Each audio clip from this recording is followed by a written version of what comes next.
Just to say very simply that I'm most grateful for the re-nomination or a second nomination to the position of Cabinet Secretary, Lands, Public Works, Housing and Urban Development. I want to take this opportunity to thank God for this second opportunity to serve the country, and then secondly thank the President, His Excellency the President of the Republic of Kenya, Mr. President William Ruto, for finding it fit to give me a second chance, to give me this job a second time. I really want to thank him for, and it's a big honor for me. It's not a privilege, but it's a big honor.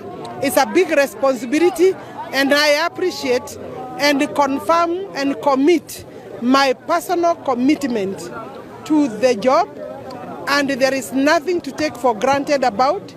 I'm one of those people who believe in the rule of law, democracy, and good governance. And therefore, I will continue to serve, taking into account that the rule of law is critical in our delivery of service.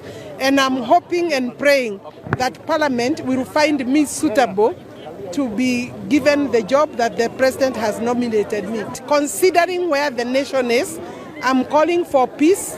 I'm also calling for humility among leaders.